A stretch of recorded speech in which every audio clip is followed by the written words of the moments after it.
And he's visibly uncomfortable in it. That's what I'm saying. I had that happen on television and the roles were reversed. Chris would have been trending. It'd have been like creep of the year. The whole thing. So right. Like we just don't keep the same energy. And this is the stuff that I be talking about. But also, y'all really like dick, huh?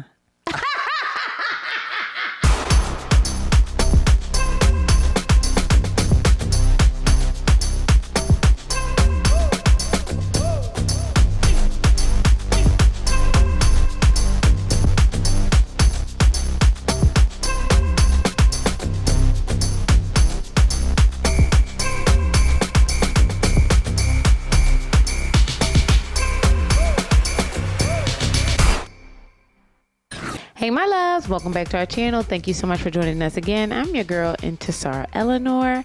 I'm joined with my beautiful husband, Joseph Conner. As always, we are back and you are now on the Conner's couch. So we're here today and we are finally discussing the Never Ever Mets. Yeah. Okay? Let me tell y'all something. Y'all been hitting us up nonstop DMs, in the comments, even in my personal comments, like, yeah, girl, you look cute. But where's the Never Ever Mets review? Yeah. So shout out to Miss Ambitious 504. Shout out to Miss_CB. We see y'all. Okay. Y'all was not playing with us. Y'all was keeping your foot on our necks, and we are here. We did not forget about filming this or whatever the case may be. I guess we can give you guys a little bit of an update like we always do. I feel like we had a really good weekend. Mm-hmm, we got to go to the pool and everything like that. So that was fun. Yeah, it was. And kind of just chill and hang out with some really good company. I had a really good weekend. Oh my God, let me tell y'all about the mission I took my husband on. So as y'all know, obviously we're pregnant, but my brain has not been operating at 100%. Oh, God. And Joe has been very patient with me, like very, very patient. So we get home and I'm like, I don't have my phone. Mind you, our friends we live very south in Las Vegas. They're the opposite end of the city. They are literally the opposite end of the city. So they're like 30 minutes away or whatever the case may be, which in real life is not far, but in Vegas is very far. Yeah, it's the farthest in Vegas. It's literally the end of the south. It's basically to the top Utah. of the north. Yeah. So we get home, we take a shower because we're ready to go. Joe wanted to watch the fight or whatever the case may be. It was like a perfect storm. Yeah. We get home, Joe, we were thinking the fight starts at 8. The fight started at like 7:30 or something. They started it early, whatever. Everything written wise said, because you typically can go on the websites and they'll tell you like, this is what approximate time that the ring walks will be. But it's always approximate. It's never a hard thing. But to that day, it was like nowhere near it. It was off by like 30 minutes. We got home and they were already in the 5th round. Yeah. And mind you, we were like rushing to get home. So we get home, we take a shower because we've been in the pool all day. And then I'm like, I don't have my phone. I go in the car, I look in the car, I'm looking in the car, I'm like, I really don't see my phone. And everything that could go wrong went wrong. Yeah. The phone was not on. It was on silent. So like not having a buzz. And then it was not on Find My iPhone. Like for some odd reason, my Find My iPhone was off too. So I'm like asking Joe, I'm like, check my location. One time I was petty and I turned my location off. Mind you, I don't do that without him. So it's not like I wasn't sitting in the house. But then I called my sister. She's like laughing at me. Like, what do you mean you can't find your phone? Yes. I'm like, well, it's nowhere to be found. We get in the car. We drive all the way back to our friend's house, 30 minutes, only for my girlfriend to find the phone in the car. She like, girl, this your phone right here. I'm like, she said, I was trying to bring it in so it looked like we found it in the house. I was like, so did you check the car? This before we left. I'm like, you checked the car, right? She's like, yeah, I went. She went down, checked the car, the whole thing. I said, well, if it ain't in the car, we just got to go up there. Wrong. But he was so patient because I actually said, we'll just go tomorrow. I was like, I'm not sweating it. I have 2 phones. I'll relax. And I was on the phone all day anyway. I needed a break. But I just thought I really want to shout out my husband because he really was so relaxed. And I don't know what that was from, but you really didn't give me no angst about it. I've been dealing with the pregnancy brain for months now, so. Yeah, so my brain was like, and it was sitting right there, y'all, which is so annoying. But shout out to my husband for making me feel not crazy. I really appreciated that. The other thing I wanted to touch on, Joe, before we get into the Never Ever Mets is we did an interview with David Trimble from Married at First Sight. And if you're here for the Never Ever Mets, you probably were here for Married at First Sight as well. And the comments is the most fascinating thing to me. And I'm bringing this up here because I'm actually really fascinated by everybody's. People are not seeing it for Mr. David, Joe. I don't think it's an overwhelming thing, though. I think it's interesting to me because they're pretty diverse. Oh, you feel like it's diverse? Yeah, I just read a bunch that was like, I'm Team David, and I agree with you. He should have never told that B nothing. Like somebody else said something to the effect of like, after watching this, like, I really can't understand why she wouldn't at least be friends with him. I've been seeing a fair, it's been kind of like jostling back and forth. Yeah. Oh, okay. So the first few comments were just like, he a liar. I don't know why you had. Oh, yeah. Somebody said that they were debunking everything that he said. Well, he lived in the bar. His daddy owned the bar. He bought the house in Iowa. His daddy co-signed for the house in Iowa. All this stuff like that. That was Michelle. And not that was Michelle. But I think it's so fascinating because I think you all wanted us to kind of like hold his feet to a certain fire, I feel like. And I'm going to be honest with y'all. Hindsight being 2020, the interview being over. That's how I was going into it before I watched Michelle's interviews. Mm-hmm. And I'm going to tell y'all what changed my mind. Michelle spoke very clearly. She almost didn't do herself no favors. She told us, if you go back and watch AD's podcast, she said that she knew during the honeymoon they were not meant to be together, right? Yeah. So if you know that and you continue a behavior of undressing a man in this regard and talking to somebody the way that you talk to them, it was meant to be malicious. Yeah. It was meant to be malicious. It was on purpose. It was on purpose. So it wasn't even that you couldn't control it, or right. You couldn't help that you couldn't get over it. Because you cannot be into someone. We saw it done. Juan and Carla did it. I literally said that to somebody in the comments. They said, after watching this, I can't understand how she couldn't have at least just been cool with him. And I said, yeah, at the very least, I thought they could have been Juan and Carla. Now, Juan and Carla went left after the show, a year after the show. But on the show, they was just friends. They was just buddies. Exactly. You know what I mean? Exactly. That was really my takeaway. And that was the reason why when we came around to the interview, I truly felt like I'm not going to give this man too much because she told on herself. And the truth of the matter is, to me, a lot of what he did, once I start putting things together, doing the beautiful mind, the math, and everything like that, once I start putting things together, it was very clear to me that he was trying to cover up for Madison. Yeah. So when he said it, like I was just trying to protect Madison, I'm like, that's what I thought you was doing all the time. Yeah, because you could tell he was holding his tongue about he talked about where his battery got charged up, and he was basically holding his tongue for Madison because he himself personally was tired of her. And exactly. You could tell he was tired of her. Exactly. And by the time he's telling her that, yeah, I'm talking to other people, I went out with this person, I did this and did that, we knew he was done. So he had to be in a space of protecting someone.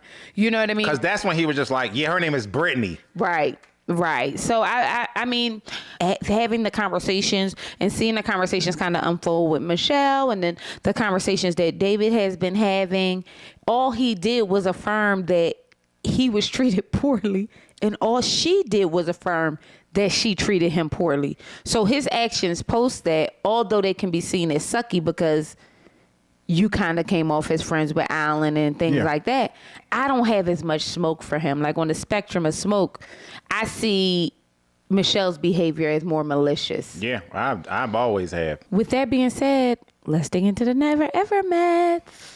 I've been really thinking about this show. I don't watch these episodes like 3 times now, okay? Because I'm really trying to wrap my mind around it. And they really just compiled a group of people with low self-esteem and really gave us a show. 1,000%. And I don't mean low self-esteem in like, some of them maybe not, but at least one person in each couple is struggling with something. Yeah, and it almost also feels like at least one person in each couple is a single parent. The thing with the babies, y'all, is getting real tired. Yeah. And as a pregnant person, I'm about to say something and y'all gonna tear me up in the comments, and I do not give a damn. The way y'all procreate and make humans in the world is so common and tacky. It's too common. It's very tacky. It's too common, and to be honest, I always thought that it was too common to you common folk.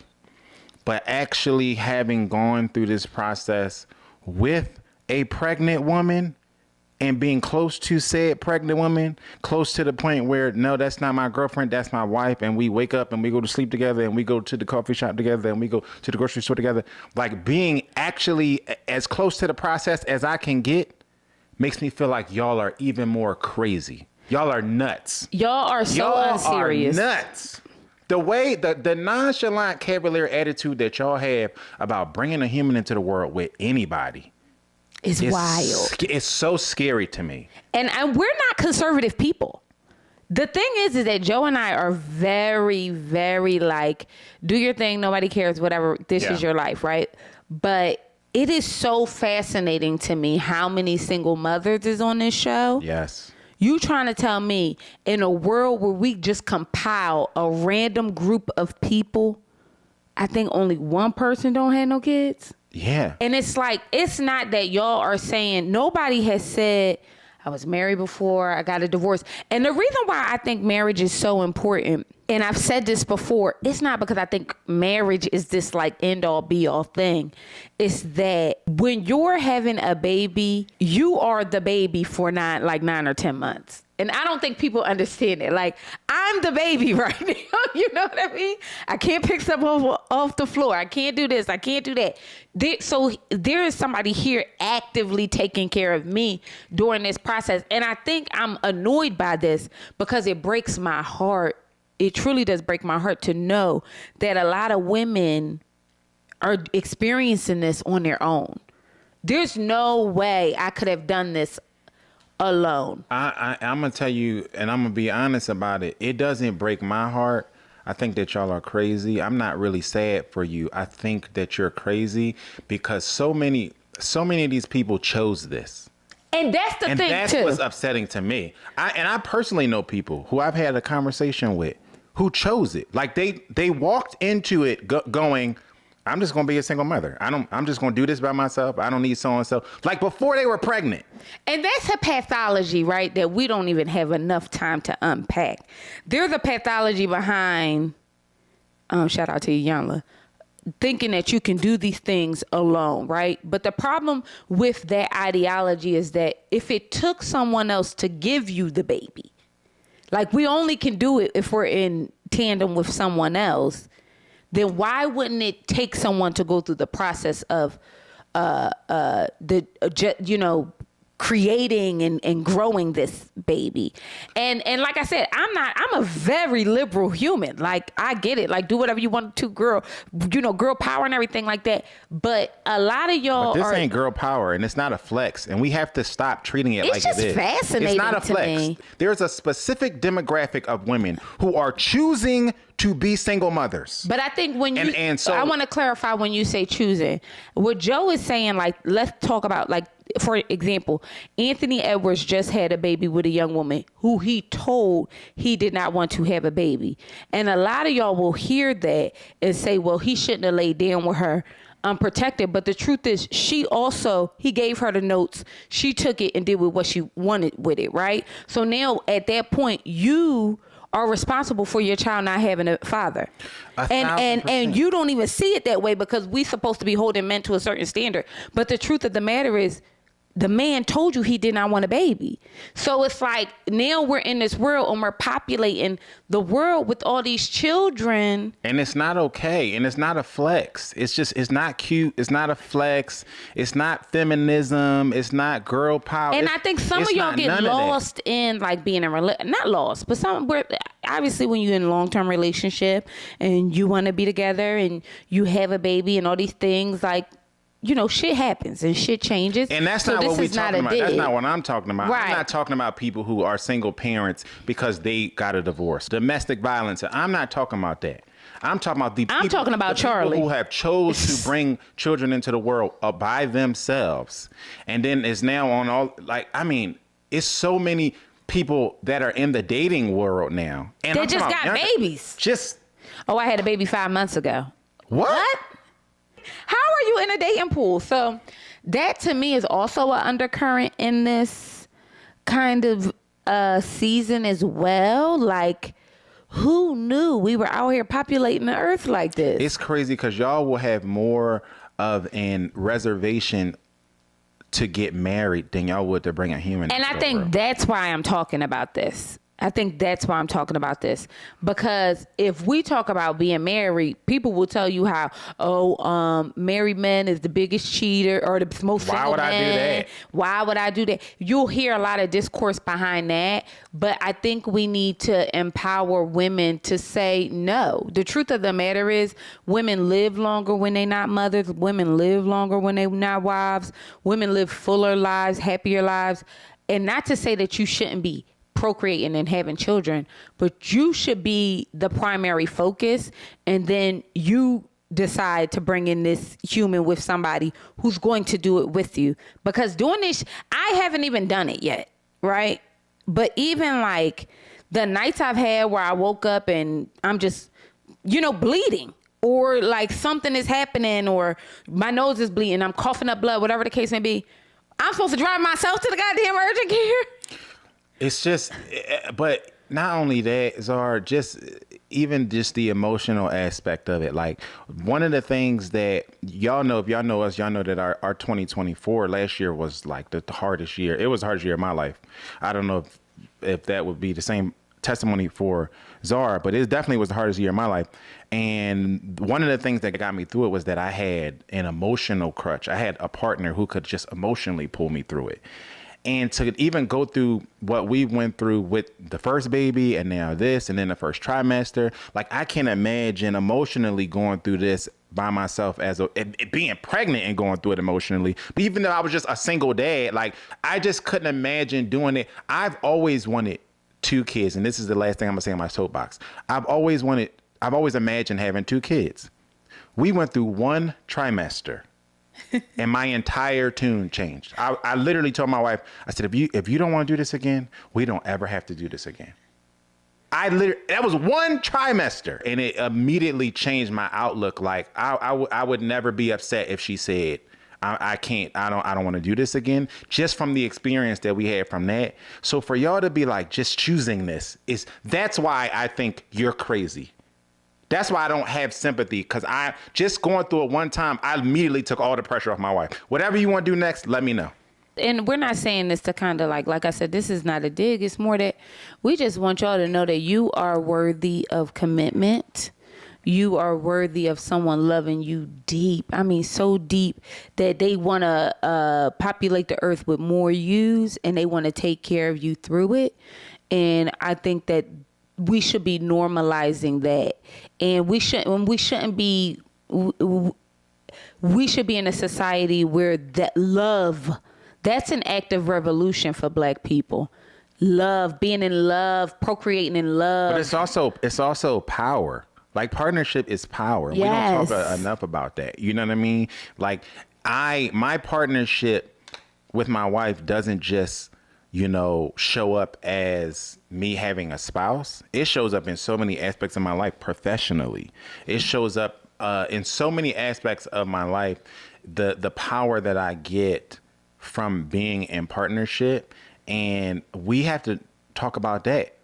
Partnership in raising kids, partnership in building a home, partnership in building business, things like that. Like, I wish for y'all to understand that a lot more than to just think, well, I can do it. You shouldn't. Everything you can do, you shouldn't do. Period.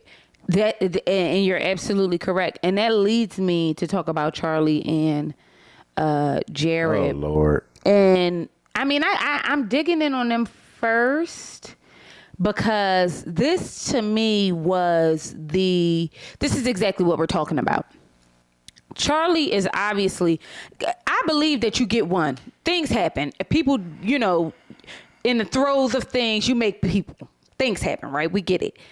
You got 4 Like, You have come made on. 4 children, and On your own? On- Not that you was, cause we know people on Ready to Love who have multiple kids, but they were married before, Yes. and they were in a long term. They was with this person for 8 years, and they had 3 kids. All makes sense. yes.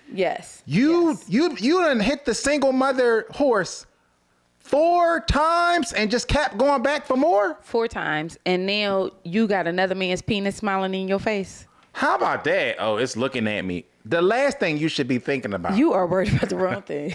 You are worried about the wrong thing. The last thing on earth you should be worried about, Charlie, is a man's penis smiling up in your face, okay? And the sadness about this is you two don't even give yourself the opportunity to build something together. I know. Like, and not like everybody got to come together. They're still young. You know what I mean? We're talking about young people. That's why I'm saying, like, you don't even give yourself the opportunity to, like, fall in love, get married, decide you want another one together. You know what I mean? Because also, if I'm him, you done gave, I don't know how many people all these babies, right?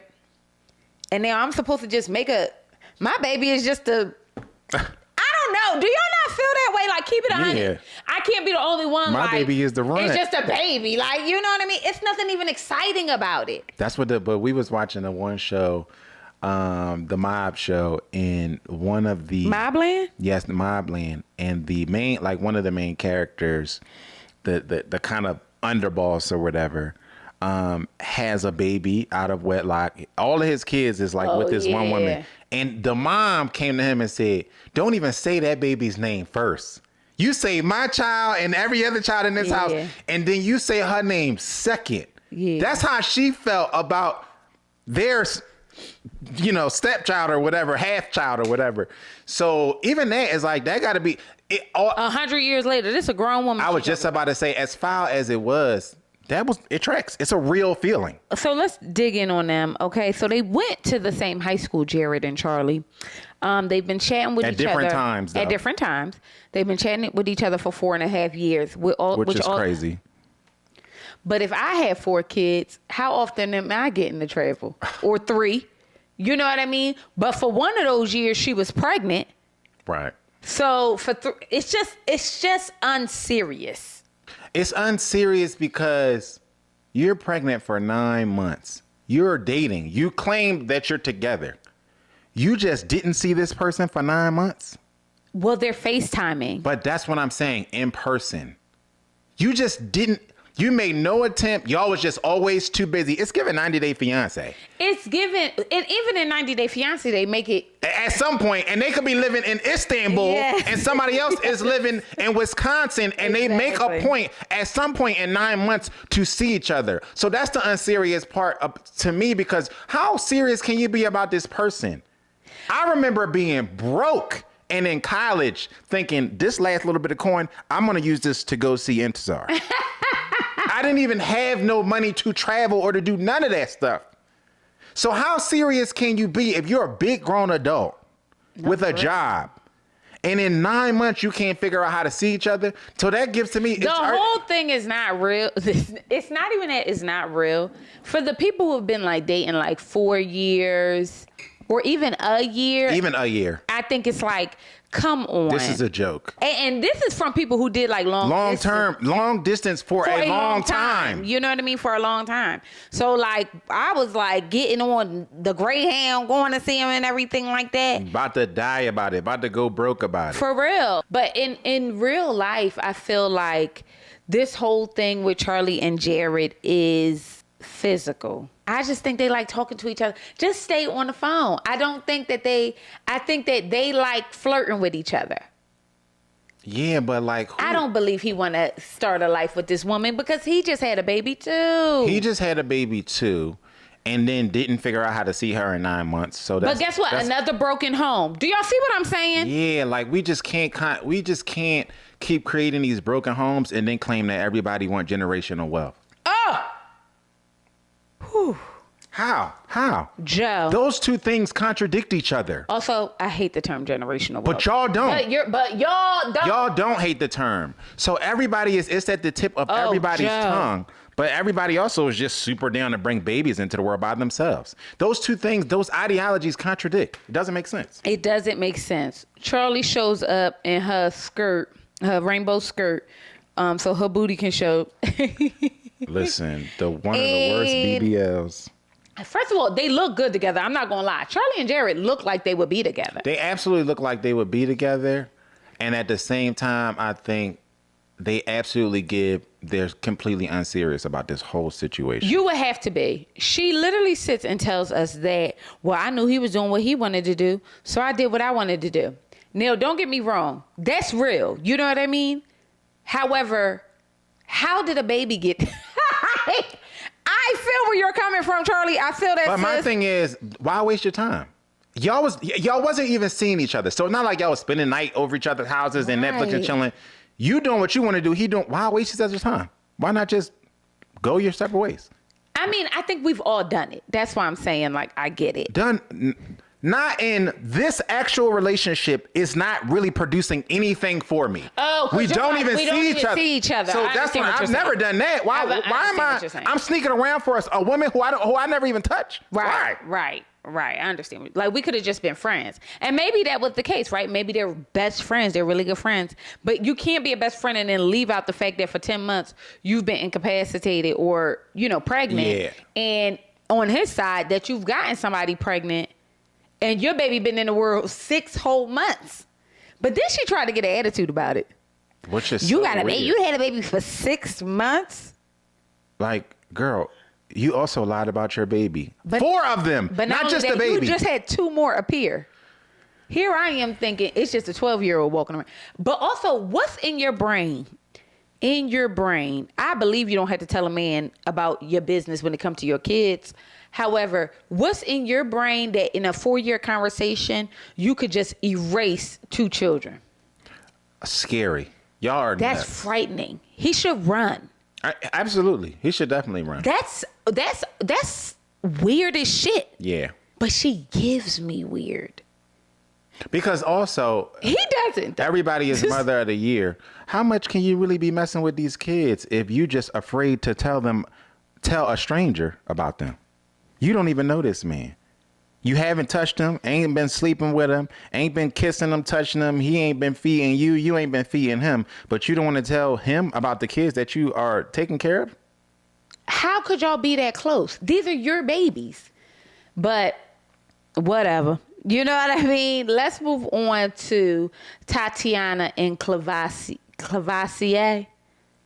His mama is wild. Cleavier. His mom, I want to meet her. So okay, bad. Baby. First of all, Tatiana is the cutest little thing. She really is. Okay. She's from LA. Cleavier is, I'm not even sure. I'm going to assume Texas. He from Georgia. Georgia. I knew it was something Southern. You know what I mean? Southern. First of all, when he first comes on, I think he's the cutest little thing. He's definitely good energy and good vibes, but something about Southern people I mess with is because I know Southern people get a lot of slack just in general in the world. They do. But something about them that I mess with is that they are just genuinely themselves, most of them. And I could just tell that like he don't know how fake feel. He's just himself in every room.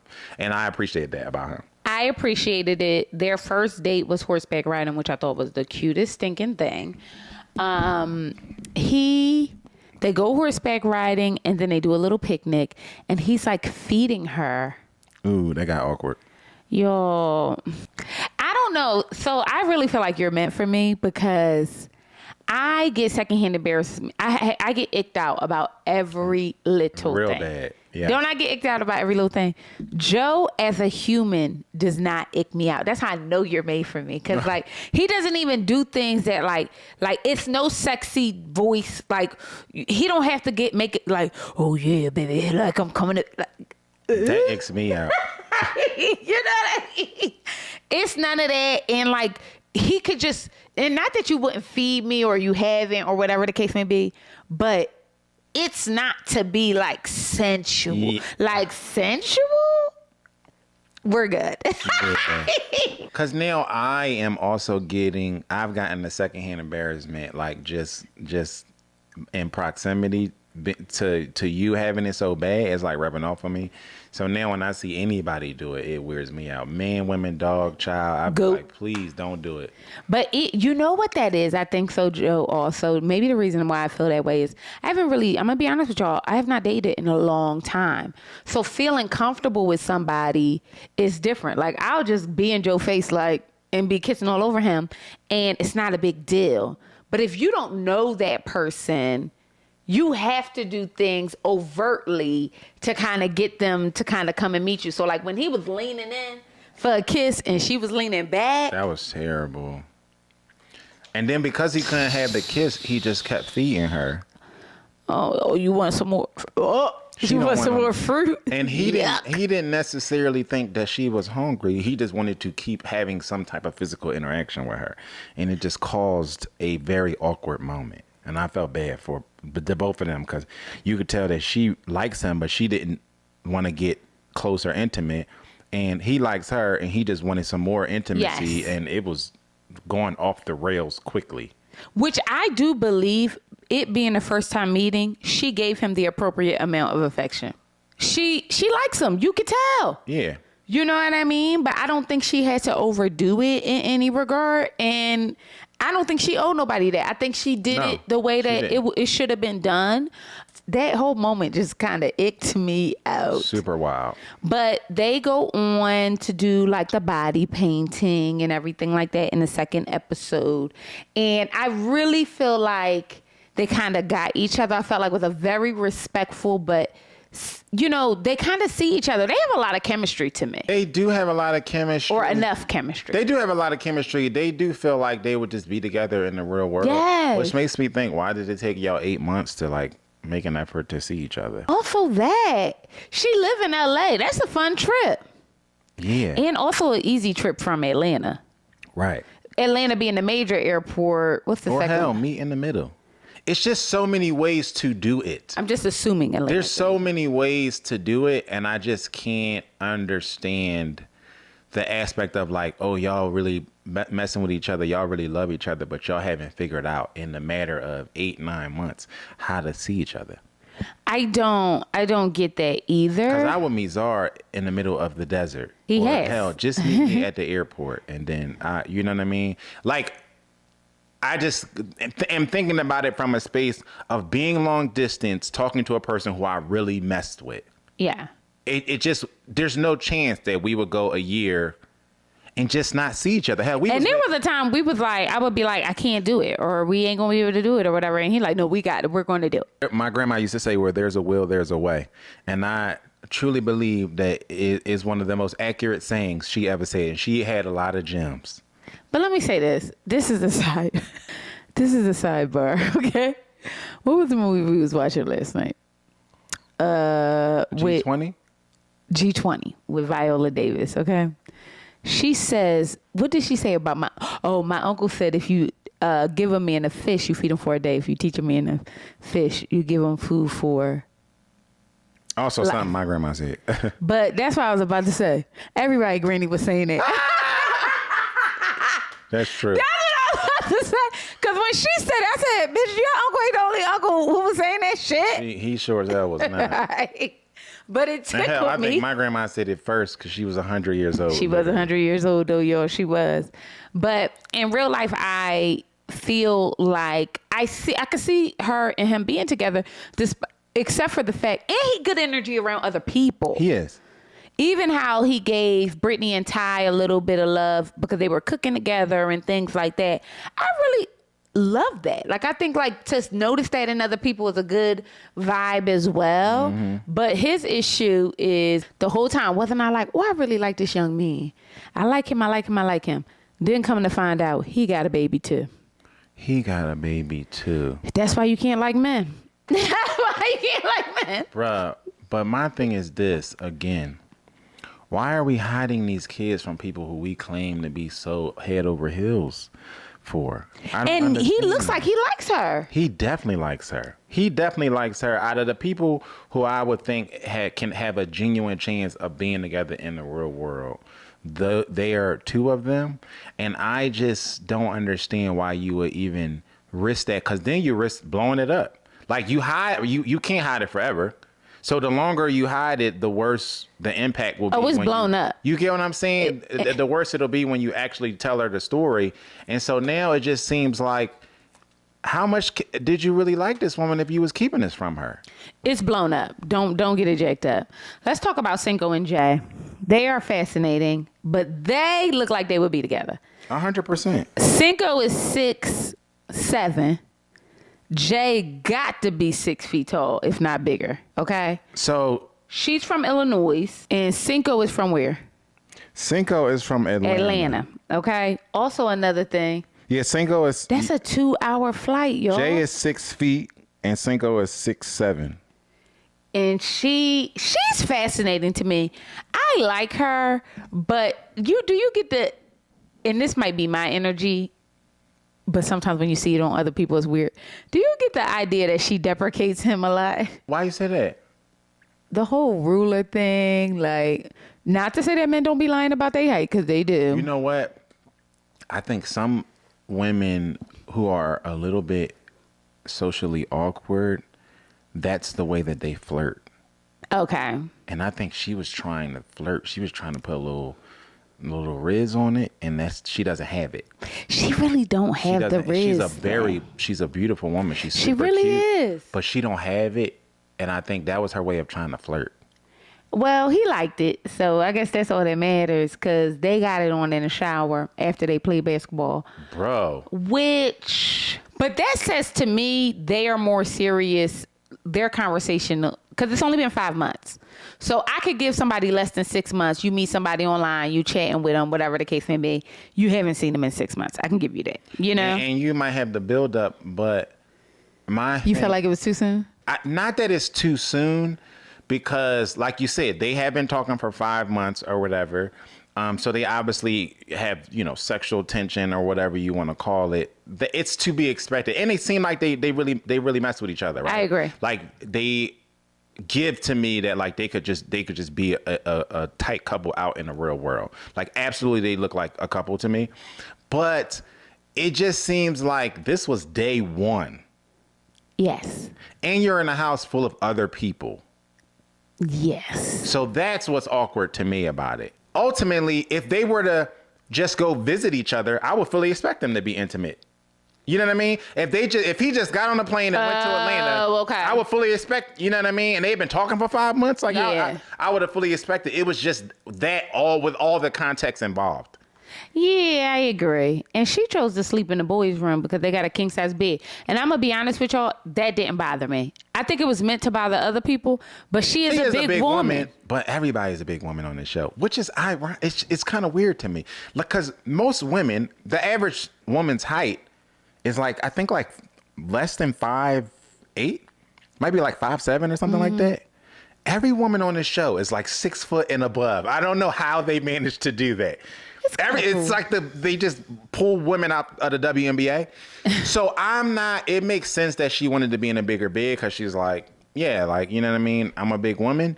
But also, so is everybody else in the cast. Yeah. But she had some real feelings about Charlie and Jared announcing that they both had children and found out they both had children, which I think was the silliest shit. It was silly. I've ever seen. And this is what I mean when I think a lot of y'all are having these kids and y'all be, and I overuse the term mentally ill, but a lot of y'all really do need to seek a therapist. But maybe you don't. And Charlie is one of them. She really needs attention. I don't know what happened in her childhood, but having attention was not a part of the plot. Because the idea that you would stand up in front of a room full of strangers after knowing them a day and a half and tell them that you lied to this man and told him you only had one baby, now you got a newborn and 2 others that he knew nothing about, and that he had a baby, and you felt like you had to tell them that while they are fellowshipping over dinner. I don't even understand how you got there. The truth of the matter is this is a disease that is plaguing y'all, not just on this show, but in the real world. And it's ironic because we are experiencing this very thing right now with somebody who we actually personally know. We've experienced it multiple times over too. People That is so true. who just believe that they are just so important to the world that they have to tell everybody, including their 5 to 10,000 followers. 3 to 10,000. 3 to 10,000 followers about everything that's going on in their love life. And it is insane to me. Why do y'all have such an inflated sense of self that y'all think y'all have to expose every personal detail about you and your man and vice versa to the world? This was information that was nobody at this table's business. But y'all do this. Y'all do it a lot. Y'all do it a lot in the real world. But everybody want to be Risa Tisa. Who the hell is that? She did like this 40-part series about who she got married to. So now everybody wants to expose who they are dating or whatever. It's just so weird. Like this is so odd to me. The truth of the matter is the world moves on. We do not care. But also a lot of y'all be exposing information that nobody else had and then be like talking about how bothered you are about the world having an opinion about something that's going on in your world. I literally read a statement today. Somebody was doing another public statement and somebody in the comments said, well, you know, so-and-so was bound to embarrass you, talking to the person who posted the video. And I'm thinking, nobody knew about this until this person made this public. So did the person embarrass them or did they embarrass themselves? Joe, is that, and I don't even know if it's an inflated sense of self. Y'all want to be the first to print. Like, it's like you rushing to get your business out in the open. It's your business. Yes. If you tell this story today or 10 years from now when it's resolved, it's like, I don't understand why you want this attention right now. And this is also a problem with being married. I think that sometimes me and Joe are watching single people navigate things, and it's the stupidest shit we've ever seen. And that's not up for debate. And I think that this is one of these moments. I be having conversations with people and can immediately clock why nobody want to be with y'all. Mm-hmm. Nobody want to talk to y'all. Don't nobody want to be around y'all. And y'all could be the baddest. Y'all be the finest man or the baddest woman. And I can literally tell within 30 minutes why. Nobody wants to be dealing with you. You know what I mean? And it ain't them. It's you. You know what I mean? Like, it's you. And I feel like it's so funny because I was telling Joe, like, you know, I was talking to this person. I'm like, damn, I'm really vibing with this human. And then they put out this, like, PSA statement it was literally thing. a PSA. And I'm just about like, their private relationship. I don't give a fuck what nobody tell you. It's a private relationship. And it should have been private. And these things where we feel like we have to roll everything out, it's also getting old. Why do y'all feel like, y'all, Beyonce and Jay-Z, literally to this day, are still Beyonce and Jay-Z? They haven't said a goddamn thing about an elevator. And child, I watch that once a year just to remind myself of what happened. And it didn't happen. Just in case I missed anything. And it didn't happen to them. It just didn't happen. And it didn't happen. And they actually have gigantic, they might be the 2 biggest pop stars in the world.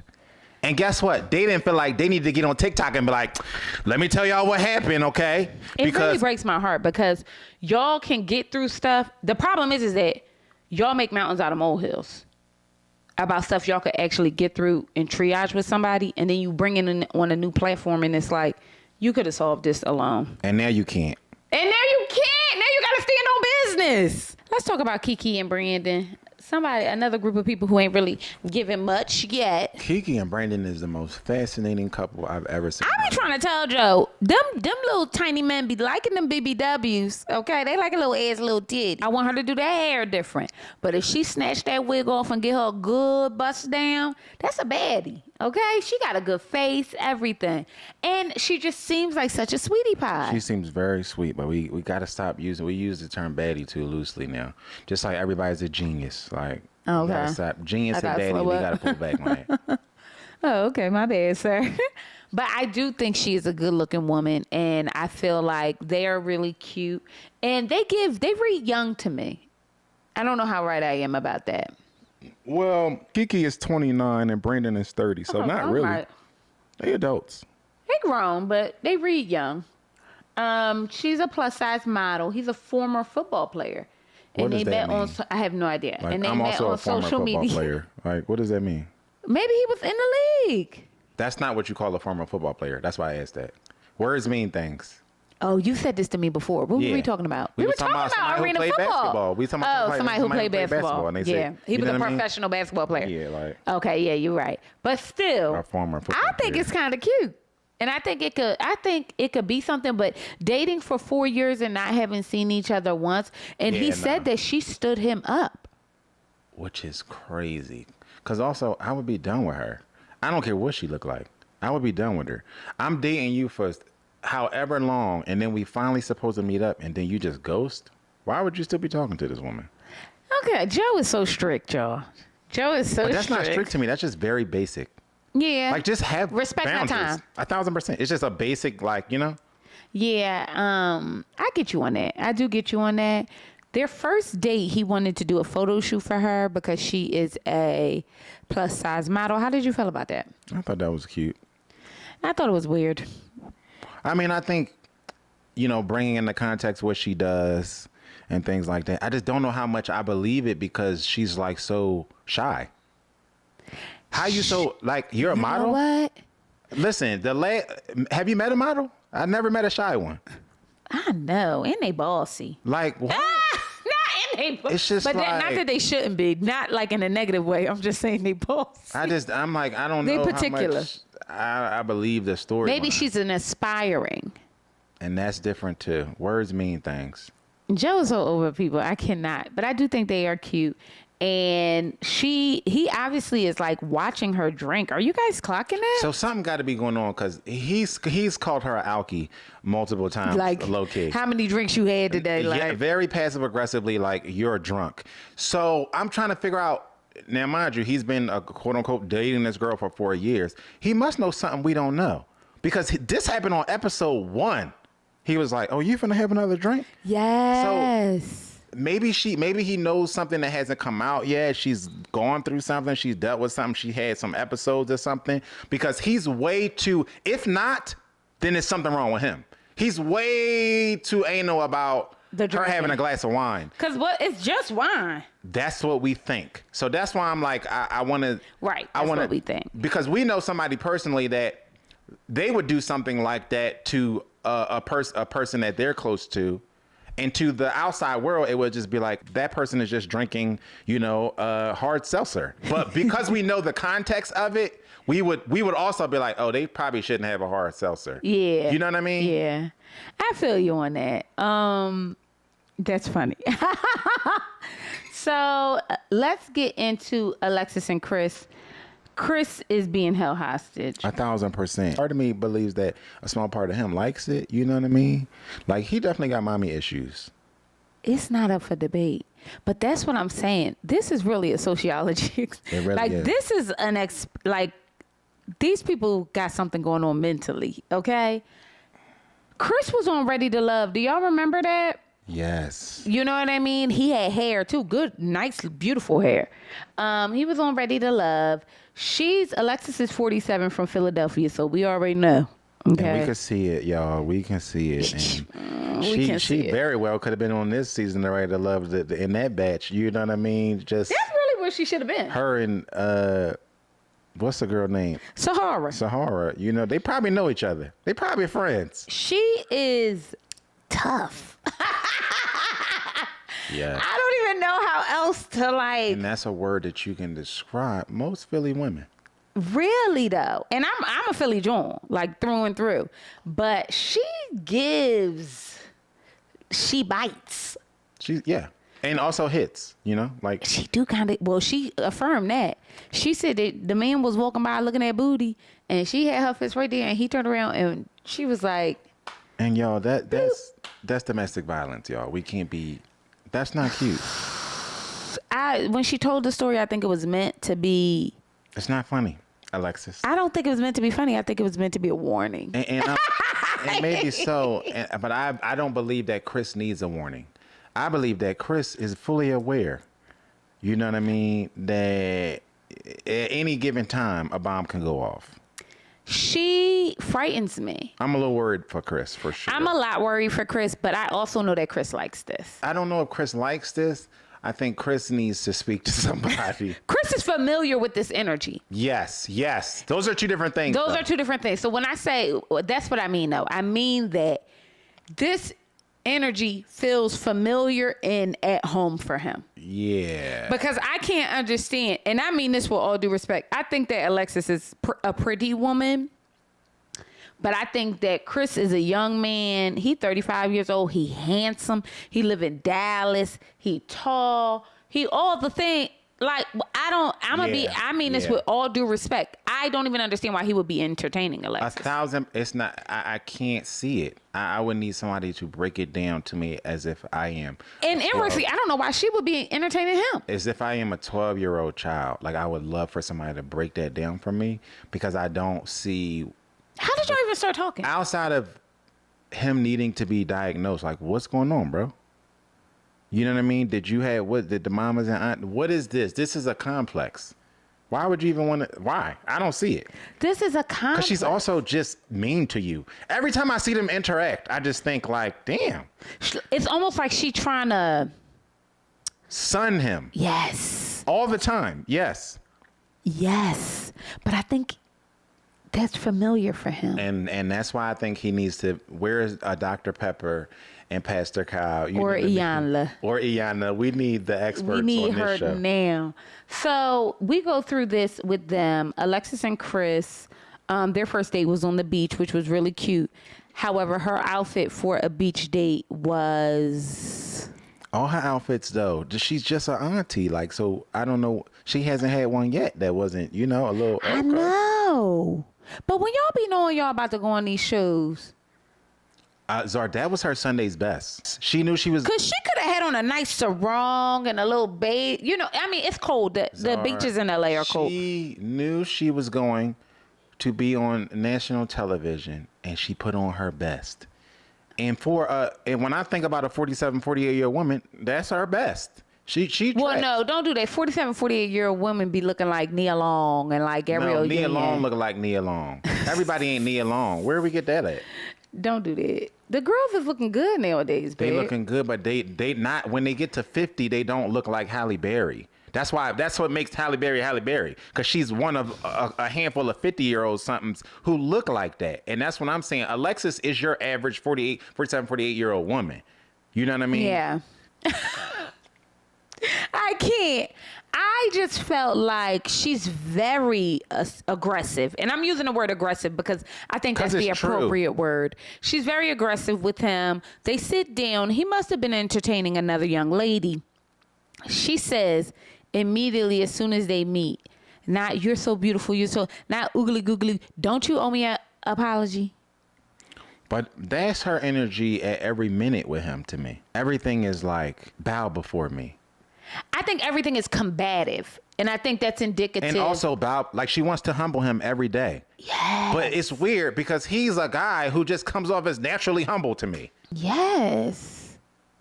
But also, I think sometimes men be liking that energy.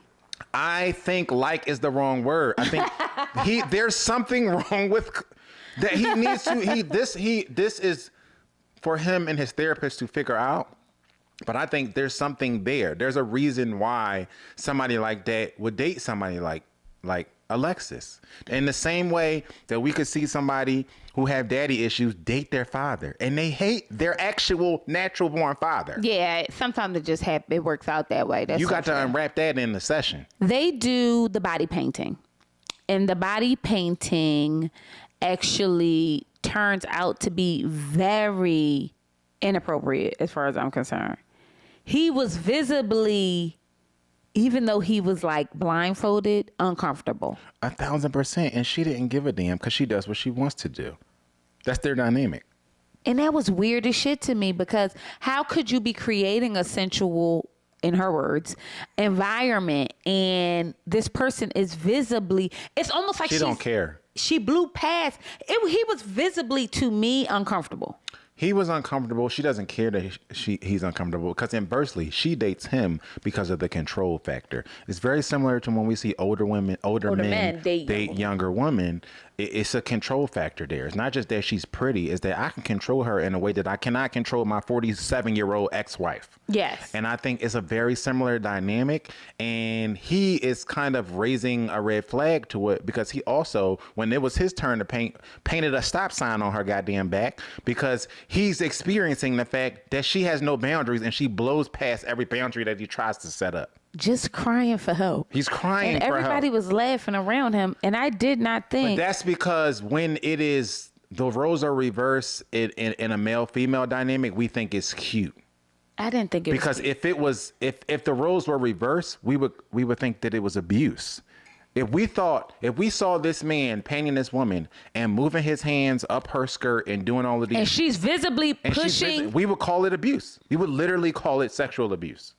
And so that's a very thing that our society has not come around. We not that evolved as a society because when we see this dynamic where it's male female and the female has the power and the control, we laugh at it. Oh, we think it's cute. I thought that it was an opportunity for the expert there at the time to stop and like ask her like why did you feel like you didn't need to listen to him? Because the whole exercise was about consent. Yes, which she not only did she have no consent, but then when it was his turn to paint, part of his painting was telling the story about how she never has consent and still does whatever she wants to. And even the expert, I thought it was very telling. Even the expert thought, that's not funny. It wouldn't be funny if it was the reverse. Why was it funny when he's literally painting a stop sign on her back and telling you she do whatever she want to and I want to show that I need her to stop sometimes. He tells that to the expert and she thinks she giggles. And it was literally a cry for help to me. I don't know. Their dynamic is really fascinating. They sit down and they chat with Charlie and Jared. And, you know, the conversation begins with Alexis saying that she felt like disconnected after that exercise. And Chris came in and said, you were not listening to me when I was telling you that there were certain things that I did not want you to do. You filling me up in front of a bunch of strangers and stuff is weird, bro. Talk about gaslighting. She was mad with him. She's upset at him. And then standing there talking about, well, you ain't think it was sexy? Hell no. I thought it was abusive. He said, she was like, I was telling you to slow down and touch me slower and do this and do that. Girl, this wasn't supposed to be foreplay. And that's where I think it was lost on her. Like, this wasn't an exercise, like a tantric exercise or an exercise on, you know, trying to have physical sex. It was really trying to understand boundaries and physical consent. And that completely went over her head. I don't think it went over her head. I think she doesn't give a damn. When you talk about not being able to change to teach a dog new tricks and all of that analogy, I think this 1,000% applies to Alexis and a lot of people like her who date younger. Majority for the aspect of having the aspect of control. I think she can give a damn less. I think she absolutely understood what the assignment was, but their natural dynamic is Alexis do whatever she want to. Chris bitch and moan about it, but he don't really say anything or stop it, and she just blows by it, and then it just rolls over into the next day. I think they've been having this dynamic since they met. I think so too. I did like that Chris sat down with Jared to talk. Something about Jared, although he lied about a baby, I like. You know what Jared I mean? is likable. He does have like positive energy. He does. That's what I think it is. I think that he just has good energy, and he's unserious, but not in the most unserious of ways to me. I feel like their conversation was really good, and he told him, like, you know, you said you were petty. I thought the stop sign on her back was petty. But now me thinking about it again, I don't think the stop sign on the back was petty. I feel like the stop sign was a cry for help. Like, it just really is, and it just speaks to the dynamic that we have in our culture where we don't view abuse the same way when it's men versus women. I don't even want to think about it being, I mean, I guess it is. I didn't want to like do that whole thing, but I think you're right. Like, I think because I'm looking at it from the outside looking in, and I was icked out. Like, oh my God, stop touching this man. 1,000%. If he don't want to be touched that way, don't touch him that way. Here, He not saying don't touch me ever. He just saying like, bro, like slow down. Also, this is not the assignment. The assignment was consent. You're not even asking me if you could touch me. Like, she put a handprint on his penis. Are you crazy? Then she was sliding her hand up his shorts, and he's visibly uncomfortable in it. That's what I'm saying. Had that happened on television and the roles were reversed, Chris would have been trending. It'd have been like creep of the year, the whole you are thing. so right. Like, we just don't keep the same energy, and You this are is the so stuff that right. I be talking about. But also, y'all really like dick, huh? Ooh, these old heads be ready to row. They be ready They be to like fight. on the prowl. Then this cougar is on the prowl. I'm just like, slow down. Like, you know what I mean? Like, I don't know. Maybe it's me. And I'm not a prude. But the older I get, I am getting prudish. But I'm not a prude. You're not. I'm really not. But I'm just like, when I see it in other people, I'm just like, what are we doing, bro? Yeah. Let's talk about Britney and Ty real quick, because they didn't really give anything. They only been dating for 3 months. I actually really like this one. She's I do in too. Houston. He's in LA, which is also an easy flight. I don't understand what's happening. Yeah. But if I'm going to fly y'all out and put y'all up, y'all might as well take advantage of it. I guess so. And they're probably the least estranged as far as it being 3 months, right? They might be the least. Mm-hmm. And I feel like they have a genuine connection. Oh, 1,000%. And I could see them doing this. You know what I mean? They just seem like another couple that could just be out in the real world and just be together. Also a single mom, another person with a baby. Well, she's 40, so we ain't even going. She of the age. She's 41. Another one. I know. DJ Khaled, like another one. But I think what happens is, so her baby's only 3, right? So at the point where you're 38, you probably are thinking like, I got to make a decision. You know what I mean? And because who knows if I get this opportunity again. So I understand that.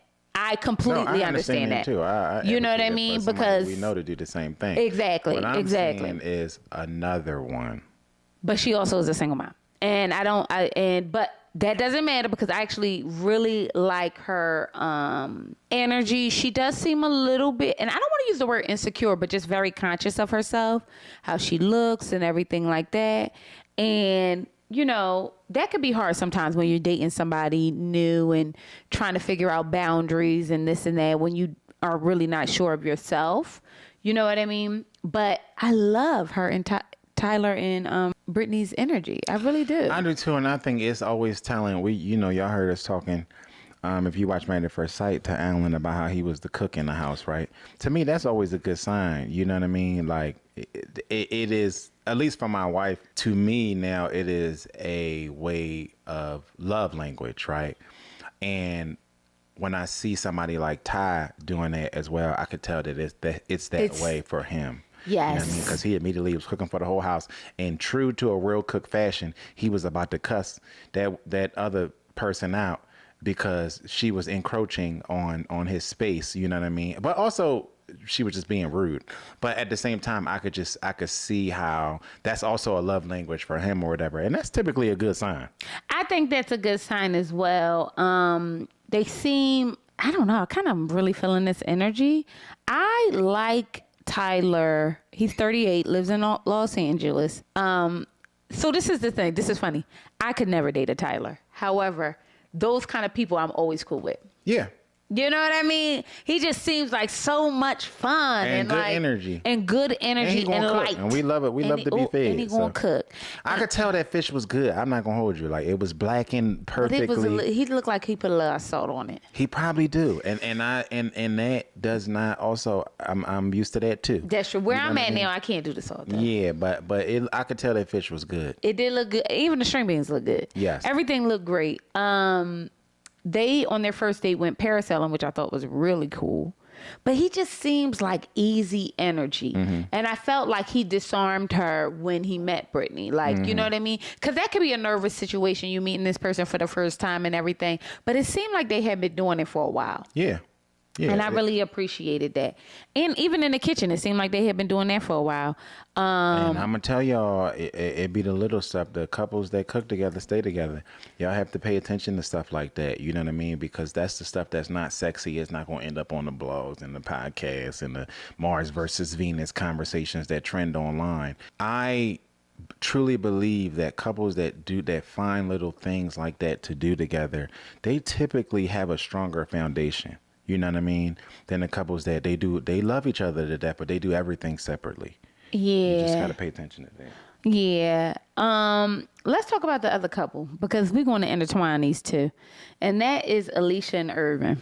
Yo, why Alicia getting on my nerves so bad? Alicia's getting on my nerves, and I'm not going to hold you. I pretty much like everybody on this cast as just people. Yes. The only people that really rub me the wrong way, for real, is Alexis and Alicia. Cannot get with them. Can't win with them. What the meme say? I just can't get with them. Irvin, Also, why do you still live in Nazareth? have y'all been? Have y'all been? Red flag. Immediate. Right. Immediate red flag. So Alicia's 36. She's from Nazareth, Pennsylvania. It ain't nobody there but the manger. And her. And her. And the Mormons, maybe? Yes, literally. And Irvin, who is 44, and he's from Brockton, Massachusetts. So they met on social media, and they've been kind of like DMing and, doing their thing or whatever the case may be. Irvin takes her to do, what was the name? They did the dance, and she immediately was like, oh, I don't know if I want to, if I feel comfortable being touched or being this close. She got a problem with everything, and that's part of why I got a problem with her. I don't like people like that. Just complain about every goddamn thing. I don't like people like that. She has boundaries, but the problem is that everything, the boundaries are boundaries. Yeah. It's like you have kind of put yourself in a fortress. Y'all can't go dancing together? It's dancing. He didn't take you pole dancing. But the problem is not that you went dancing. It's that before you even did the dance, you had a problem with the dance. Right. You didn't even do it yet. Right. So you didn't even know what was going to, you know what I mean? And then after the fact, you're like, oh, I had a good time. That was such a good day, whatever the case may be. Like, that's what the problem is. Like, when you skew negative, and I hate that. And I think that's really what my issue is. I don't bang with negative people, you know what I mean? I've spent more time around straight weirdos because of the fact that they were more so positive people. I would rather be around them, somebody who's maybe socially awkward or whatever, than be around somebody who's just negative, who's just constantly negative. And she just has negative energy to me. She got a problem with. Also, it's telling when you got a problem with everybody, it's not everybody. Okay, so that part. Now, she lost a lot of weight, okay? That's also, when people lose a lot of anything, okay, weight, a person, a this, a that, we need to normalize going to talk to somebody. Yeah. That kind of transformation not even messes with you. It does something to you mentally. 1,000% agree. And I think that that's what we're seeing here. I think that we're seeing a transformation has been done.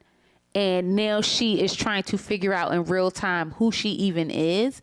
So it's almost like the whole time I was telling Joe, she is sending the universe conflicting information. A lot of y'all will say y'all want a man, then say y'all don't need a man. So the universe don't send you a man at all. That tricks. You know what I mean? You don't want to need it. Have a good day. You know what I mean? I'll move on to the next person. Or you'll say, I don't want to be touched, but I like affection. What is it? Yeah. You know what I mean? Or I don't want to be close, but I want to get to know you. You're sending the universe conflicting information. And the truth is, it's hard to provide that when you aren't clear about what it is that you actually want. And that's what we're seeing in this young lady. And that's what I think is annoying to me. Yeah. Like, you know what I mean? Because she says one thing and then wants another. Mm-hmm. The whole time, you know what I mean? So they go on, and he obviously wants a kiss or something like that. She says, well, I'm not a girlfriend, I'm a wife. And I'm thinking, what do you even think the principles are for being what does that even mean? Right. What does that even mean? Like, I'm not a girlfriend. And that comes from somebody who has said something like that. Like, I've said that. Like, but when I said it, I meant I've been married. I'm not going back to being nobody's girlfriend. I'm single until I get married again. That's what the hell I meant. What do you mean? Like, I'm not saying, to me, it sounds like. Having that response to somebody who simply wants a kiss is odd to me. So wives don't kiss or girlfriends don't kiss? Or wives I don't understand. But you know who doesn't understand either? The universe. Yeah. And that's why you here where you at right now, in Nazareth. And for real, because I'm just in Nazareth and you still can't get close to God. Hello, you can't get hello. First of all, terrible. It's just really odd to me, this whole interaction between them, and you can tell it's a push and a pull. And I can understand not wanting to be physical or even be physically touched. I get it. The way that she does things makes you. I'm watching it and I feel like Irvin is offending her. Yes, because that's what she gave when she got to the date. It just felt like, this is offensive. Why would he bring me here? Yes.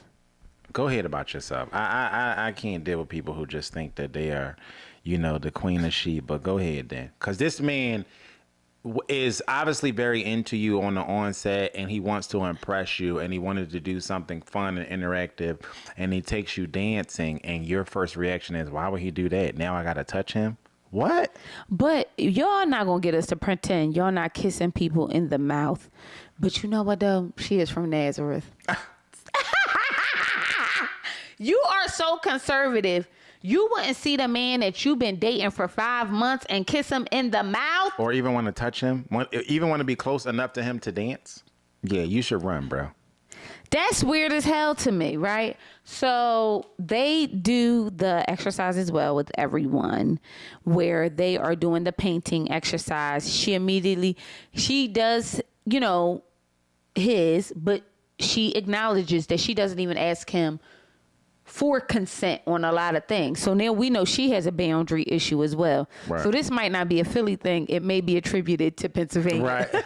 in general. Okay. We've localized it. Right. So she says that she doesn't, give him that sense of, or needs consent from him either. But they go through the process. He begins to write on her, and she immediately like, don't write on my back. Don't touch my rolls. Don't do this.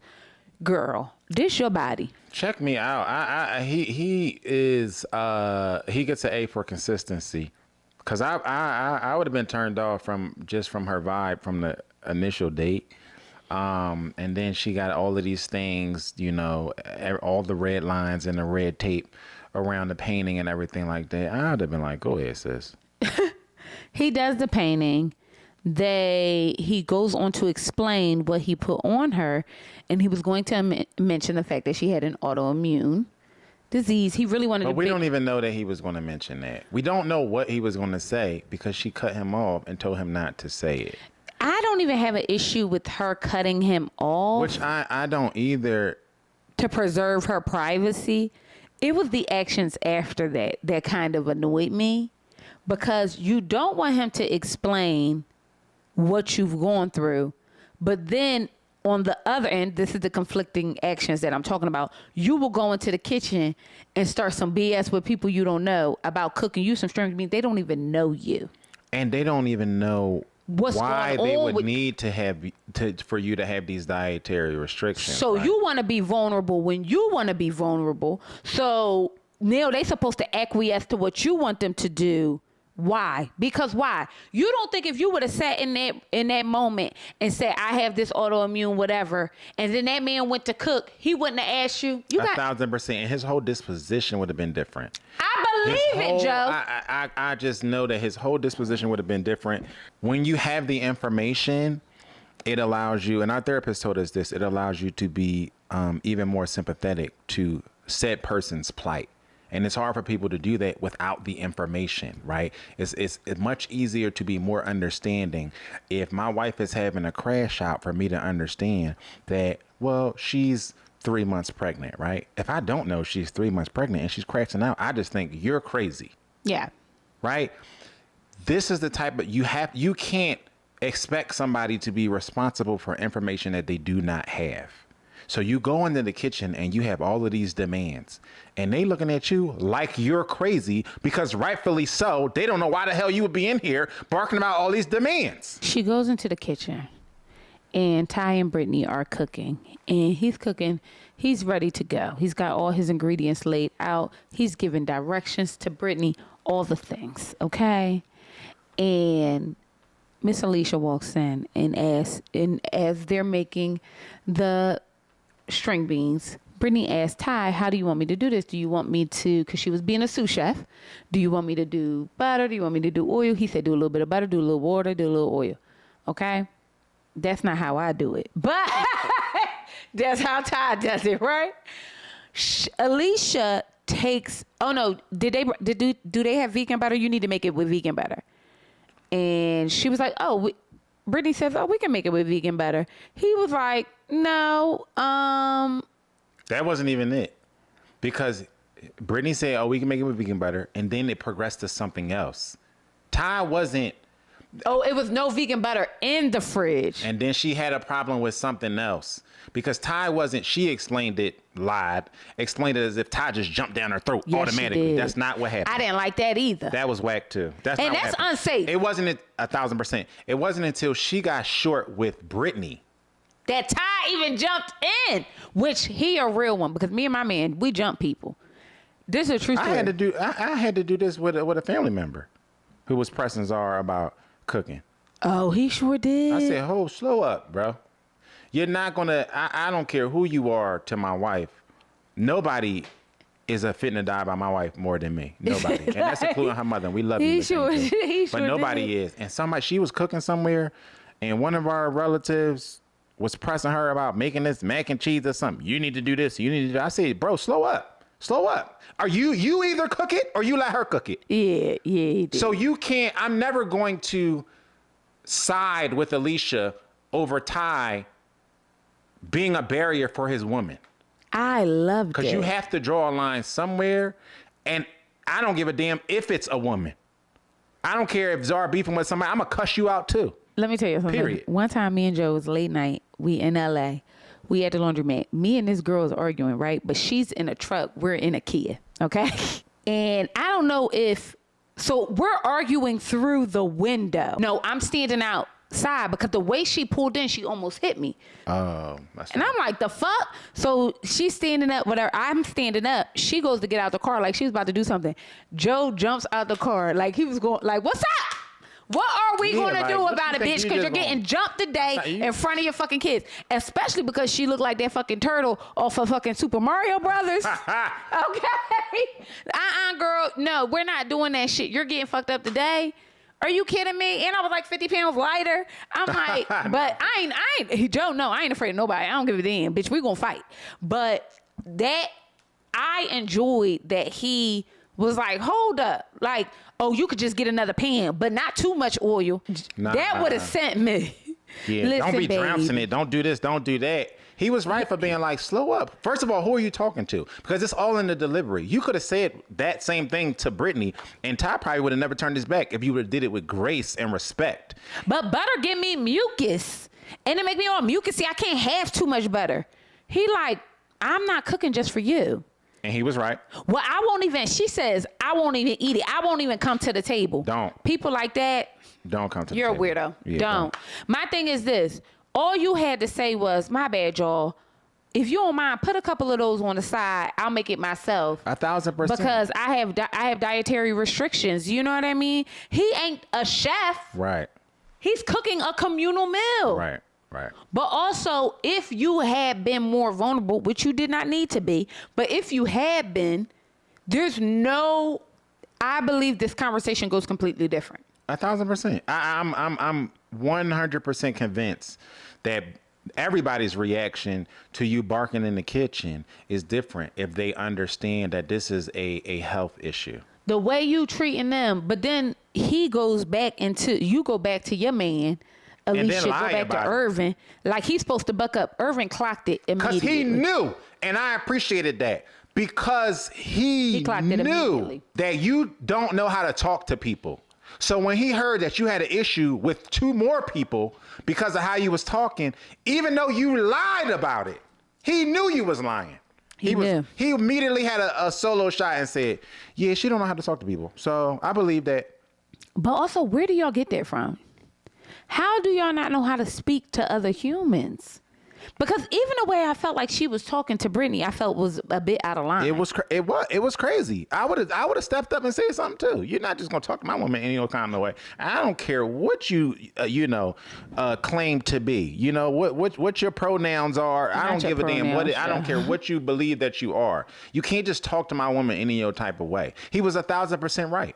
He was 1,000% correct. Then the conversation, Alicia and Irvin has another thing where Alicia is doing yoga with Brandon after Irvin asked for her to do yoga with him, and she shuts him down like, no, I don't want to do that. He said, oh, maybe we'll get up in the morning. We'll do some yoga. Oh, I don't want to do that. I just want to wake up when my body wants me to wake up. How you going to be? This is the accountability thing that I was talking about. But this is the mixed signals to the universe. Sometimes being a wife requires you to get up when you don't want to get up. Sometimes being a wife requires you to be there for your spouse and meet them where they at. I'm not saying that you got to always be sacrificing yourself.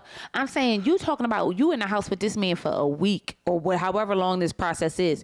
You can't wake up and actually be with him. But the awkward part is it wasn't a sacrifice, Zar. It wasn't. She ended up doing it because she wanted to do it. So it wasn't a sacrifice. The awkward part to me is this is the accountability thing. Because he said, and he was right, he said, well, I asked you to do yoga with me. And then I come in here and I see you doing it with this strange man that neither one of us know. I thought that was messed up. I feel unsafe. That's the accountability thing. Some of y'all are so allergic to it, especially when it was so gaslighty. It was frightening. Especially when somebody is not being loud and boisterous with you, you will literally project on them a loud and boisterous disposition. That man didn't call you out your name. He didn't scream at you. He wasn't demeaning. He explained to you the things that he was feeling and in detail, and then told you why he thought it was offensive. And then your first choice was to say, I feel unsafe. Y'all love to call people gaslighters, and a lot of the times it's you. She is the problem. And I 1,000%. think she's the problem because her life is new and so much around her is changing and is transformative. I genuinely don't think she know who she gonna be. And I really believe people like this need to talk to somebody to really kind of ground and figure out their sense of self. And I know I'm always pushing it off on a therapist, but a lot of y'all are dealing with undiagnosed and unrealized traumas. Yes. And we don't talk about that enough. I agree. Something is going on with this baby.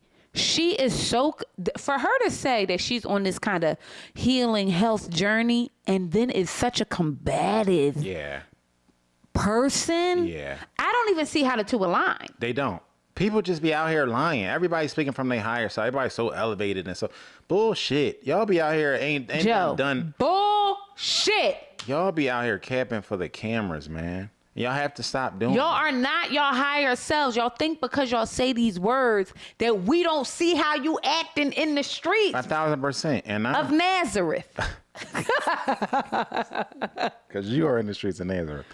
And I applaud him for getting up and walking away. Because the one thing we got to draw the line is we got to draw at people using violent words, especially unsafe, that are out of place. We have to draw the lines. I appreciate that young lady who was on the street and was getting interviewed, and the lady called her a baby killer, and she hit her with a 1-2. We got to stop. We got to do that. We got to stop allowing people to use violent words and just pretend that they are okay.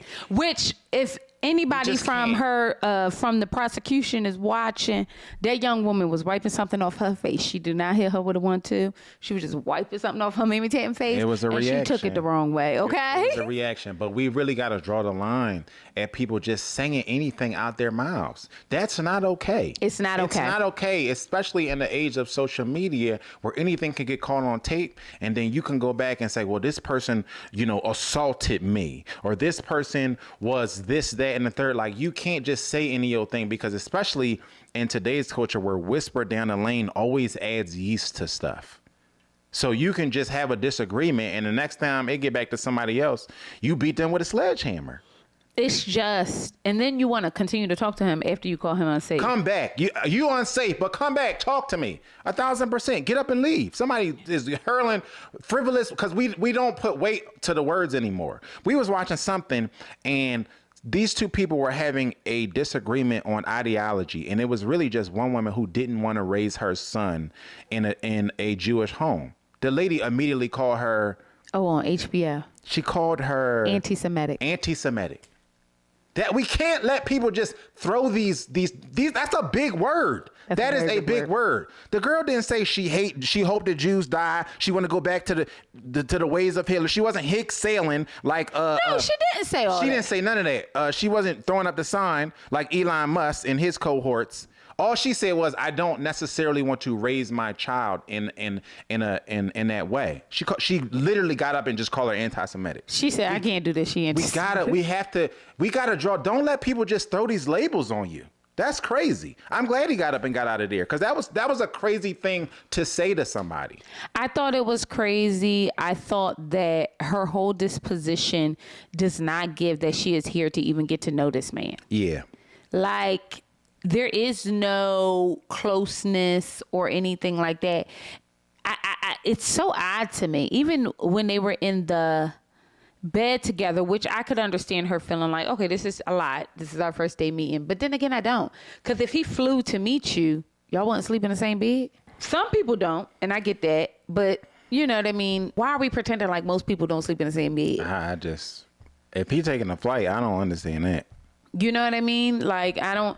But Boston to Nazareth, that's not like a long route. Like, you know what I mean? Like, that might be 6 hours of your time. But I don't know. I feel like something is up with Alicia, and she make me nervous. Yeah. And I just wish y'all would be more conscious of the things that y'all say out your mouth, because the universe, the Lord, everybody is listening. Right. They are listening, and they giving you exactly what you asked for. Yep. Okay? So all of this conflicting energy and everything like that, all this conflict that you're experiencing, that's self-made. Yeah. That's self-made. That's self-inflicted. Because he didn't deserve to be called unsafe. For what? Because he's telling you. Also, why y'all don't like to listen to men? Why can men not express themselves in a way that they see? Because it's the accountability thing. A lot of women struggle with the accountability. They'll listen to men until it's something that is a direct correlation to them being at fault. That's what I'm talking about. It's very scary odd to me. It's very scary. The minute he say, I feel like you, and they could do it in a most eloquent, respectful way, the tables will immediately turn. We saw Alicia do it. That man didn't say nothing, but y'all want a man to communicate until the communication is indicating that you're doing something wrong. We saw Alexis do it. That's scary. Why is it that you get to have, and this is not, y'all know I hate caping for men, but this is just something I've seen on TV. It's just been to me like a running theme. Like, and we know men don't listen, but everybody else in the sphere will give women room to express their needs, right? Like, we all feel like, oh my God, girl, like, he should have listened, or whatever the case may be. I feel like in this case, she should have just listened to what he was saying, because he was absolutely correct. The only person in this house you know is me. Even if we have not met, we've been chatting longer than you've known any of these humans here. So for you to turn around and pop your booty up and do downward dog in front of another ninja. It's crazy. It's crazy, especially because I asked you to do the same thing, and you told me no. And you are of the belief you wouldn't have an issue with that. But this is what I keep telling people. Sometimes you have to smack a dog on his nose and push his face in the piss. See, because some people don't understand that they did something wrong until you show them what wrong look like. Now you got to go out there and, because I tell people, that's where I operate from. You only should do things to me you want me to do to you. And if you start doing things I don't like, I'm just going to start doing it to you, because you're giving me the green light. I'm of the belief that this is the things that we're going to do. What he should do is the next morning go in there, be laughing, cackling, cracking jokes with another bitch. And then we need to see how that irons out for her. That's accountability, so that's not gonna work because she ain't gonna see that. But she's going to be pissed about it. You know what I mean? Because if he goes in there and he with Britney and he laughing and cackling, all that stuff, cooking eggs with Britney and all that stuff in the morning, the same joint that didn't cook her goddamn string beans, you don't think she going to have an attitude? 100%. It's too silly to me. This entire show is very good, okay? I ain't going to lie. I'm enjoying it.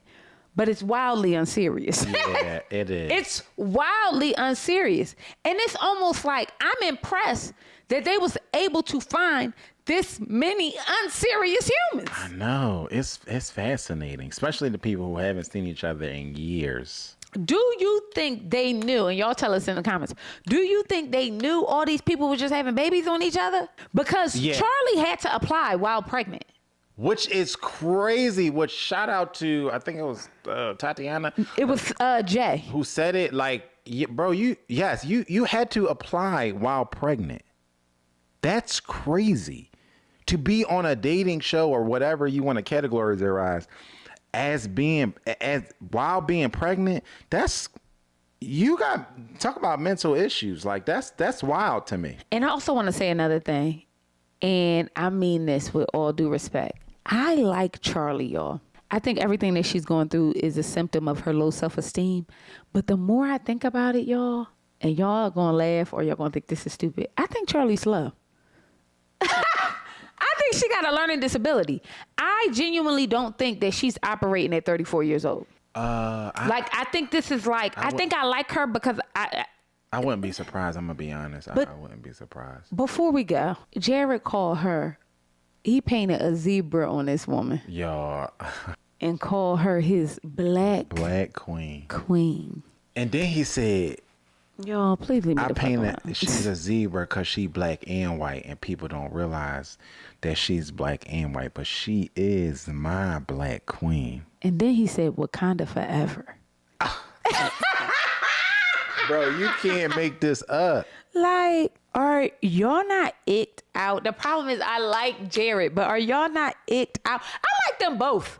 I just think she is mentally ill. Like, something is up with that baby. She got a little bit, I genuinely think, and I don't want to throw around slow, so don't be beating me up in the comments. But y'all, I think she got a learning. Something is up. Something is up.